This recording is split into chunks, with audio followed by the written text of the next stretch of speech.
Bien-aimés du Christ, bon dimanche.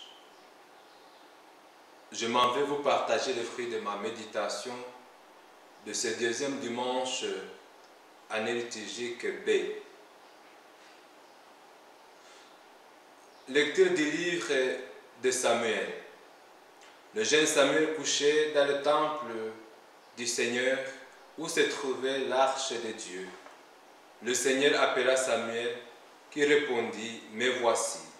Il courut vers le prêtre Élie et lui dit, « Tu m'as appelé, me voici ». Élie répondit, « Je ne t'ai pas appelé, retourne te coucher. » L'enfant alla se coucher. De nouveau, le Seigneur appela Samuel. Et Samuel se leva, il alla auprès d'Élie et il dit, « Tu m'as appelé, me voici. » Élie répondit, « Je ne t'ai pas appelé, mon fils, retourne te coucher. » Samuel ne connaissait pas encore le Seigneur et la parole du Seigneur ne lui avait pas encore été révélée. Une troisième fois, le Seigneur appela Samuel. Celui-ci se leva, il alla auprès d'Élie et il dit, « Tu m'as appelé, me voici. » Alors Élie comprit que c'était le Seigneur qui appelait l'enfant et il lui dit, « Retourne te coucher et si l'on t'appelle, tu diras, par le Seigneur, ton serviteur écoute. » Samuel retourna se coucher. Le Seigneur vint se placer auprès de lui et l'appela comme les autres fois, « Samuel, Samuel. » Et Samuel répondit, « Parle, ton serviteur écoute. » Samuel grandit, le Seigneur était avec lui et aucune de ses paroles ne demeura sans effet. Parole du Seigneur. Psaume 39. Me voici, Seigneur, je viens faire ta volonté. D'un grand espoir, j'espérais le Seigneur, il s'est penché vers moi. Et en ma bouche, il a mis un chant nouveau, une louange à notre Dieu. Tu ne voulais ni offrande ni sacrifice, tu as ouvert mes oreilles. Tu ne demandais ni holocauste ni victime, alors j'ai dit, voici, je viens. Dans le livre est écrit pour moi ce que tu veux que je fasse. Mon Dieu, voilà ce que j'aime, ta loi me tient aux entrailles. Vois, je ne retiens pas mes lèvres.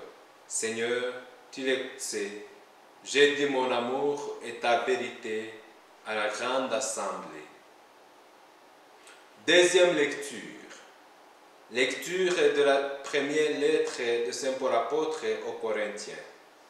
Frères, notre corps n'est pas fait pour l'impureté, il est pour le Seigneur Jésus.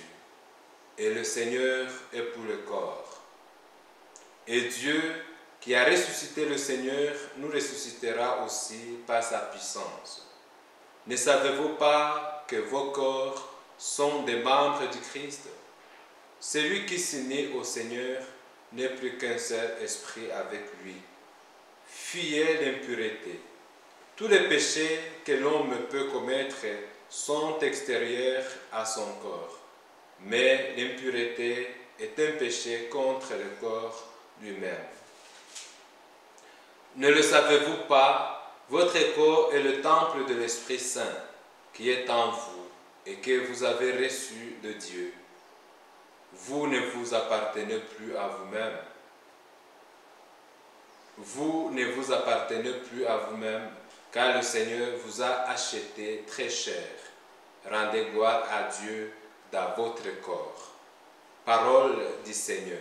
Le Seigneur soit avec vous.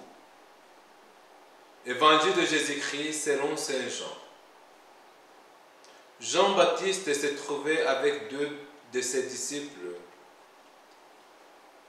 Posant son regard sur Jésus qui allait et venait, il dit, « Voici l'agneau de Dieu. » Les deux disciples entendirent cette parole et ils suivirent Jésus. Celui-ci se retourna, vit qu'ils le suivaient, il leur dit, « Que cherchez-vous » Ils lui répondirent, « Rabbi, c'est-à-dire maître, où demeures-tu » Il leur dit, « Venez et vous verrez. » Ils l'accompagnèrent, ils virent où il demeurait et restèrent auprès de lui ce jour-là. C'était vers 4 heures du soir. André, le frère de Simon-Pierre, était l'un des 2 disciples qui avaient entendu Jean-Baptiste et qui avaient suivi Jésus. Il trouve d'abord son frère Simon et lui dit, « Nous avons trouvé le Messie, autrement dit le Christ. » André amena son frère à Jésus. Jésus posa son regard sur lui et dit, « Tu es Simon, fils de Jean, tu t'appelleras Képha, ce qui veut dire Pierre. » Acclamons la parole de Dieu. Un jour, le papa d'un fils l'oblige de s'asseoir. Celui-ci refuse catégoriquement et le père se met à le frapper, insistant pour qu'il s'asseye.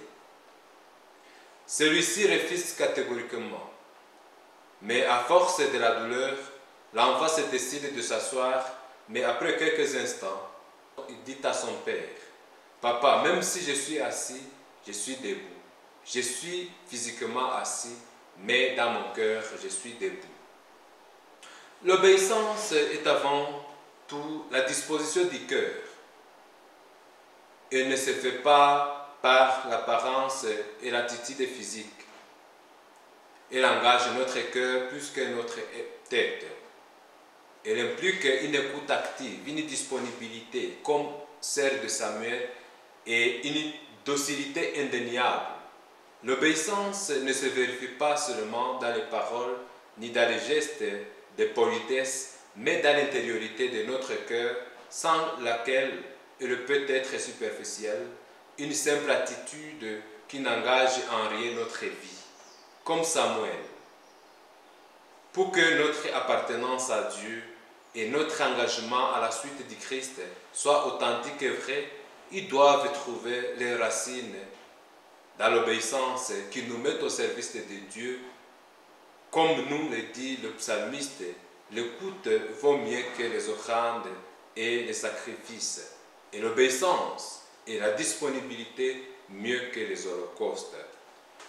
Les lectures que l'Église de notre Mère soumet à notre méditation reviennent sur la réalité de la vocation et sur toutes les implications dans la vie de ceux qui sont appelés. La première lecture nous présente la vocation de Samuel comme modèle de personnes qui répondent favorablement à l'appel de Dieu sans laisser aucune parole sans effet.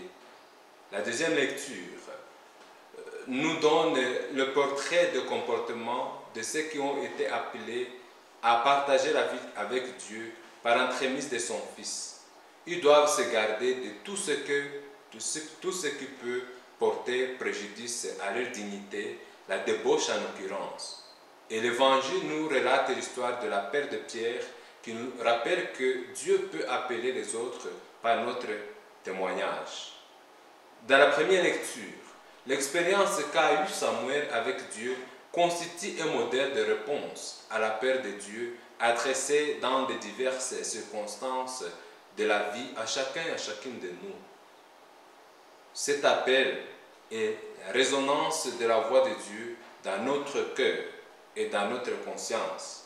Par 4 fois, le petit Samuel a écouté la voix qui lui a parlé, mais il ne savait pas de qui était la voix au juste, signe de disponibilité totale. Aidé par Élie, il a pu se rendre disponible à la mission de son Seigneur en disant ainsi, « Parle Seigneur, ton serviteur écoute ». Comme Samuel, sommes-nous assez dociles pour écouter Dieu qui nous parle au tréfonds de notre conscience? Sommes-nous assez obéissants pour nous laisser guider et instruire par des personnes par lesquelles Dieu passe? Prêtons-nous l'attention à l'appel de Dieu pour l'écouter et nous mettre à son service. L'écoute implique la disponibilité, l'obéissance et la foi qui est une réponse à la volonté de Dieu. Toute vocation nécessite un discernement qui pousse à une totale disponibilité. Comme Samuel, soyons des serviteurs toujours prêts à écouter et à exécuter la volonté de Dieu pour qu'aucune des paroles adressées à nous par lui, ne soit sans effet. La deuxième lecture nous rappelle notre appartenance au Christ qui fait de nous les membres de son corps. Pour Saint Paul apôtre, le chrétien doit toujours avoir un avant et un après. Sa vie avant de connaître Jésus et sa vie après l'avoir rencontré doivent être différentes. La rencontre avec le Christ implique un changement radical de mauvais comportements et un attachement à sa personne. C'est pourquoi Saint Paul apôtre s'indigne de voir chez les Corinthiens des comportements qui contredisent l'identité et la dignité des gens devenus chrétiens. Le chrétien doit savoir que tout ce qui lui est permis ne lui est pas nécessairement convenable. Nous, les chrétiens, nous sommes des membres du Christ et nous y appartenons. C'est la raison pour laquelle, en refusant toute forme de débauche, nous devons répondre à notre vocation qui nous met au service de louange et de la gloire de Dieu.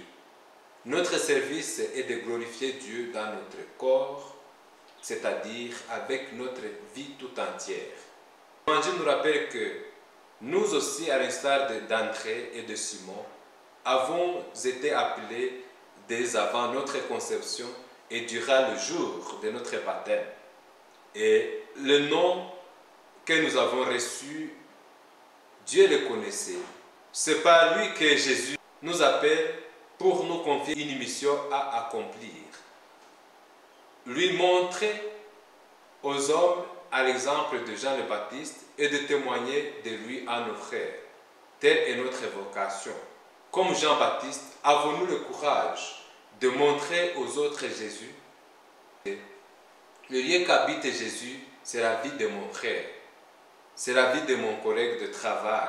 C'est mon compagnon de route. C'est la vie de la veuve qui a besoin de mon aide. Comme André et son compagnon, avons-nous la volonté d'accompagner, de découvrir la demeure de Jésus et de demeurer avec lui? Comme André, avons-nous la joie de dire aux autres, c'est lui que nous avons un jour rencontré et servi? Sommes-nous prêts à amener nos frères et sœurs au Christ? Sur la recommandation de Jean le Baptiste, les deux disciples sont allés à Jésus et se sont mis à sa suite et ont demeuré avec lui. Cette expérience les a poussés à annoncer aux autres par leur témoignage de vie que le Christ est leur sauveur. Que Dieu, qui nous appelle, ouvre nos oreilles à son écoute et nous donne d'être toujours disponibles à le servir, à lui rendre grâce et à demeurer dans son amour. De là, comme dit le psalmiste, nous ne retiendrons pas nos lèvres, car elles chanteront sans cesse des louanges à notre Dieu, et au sein de la grande assemblée, nous proclamerons haut et fort l'amour, la bienveillance, la fidélité de Dieu.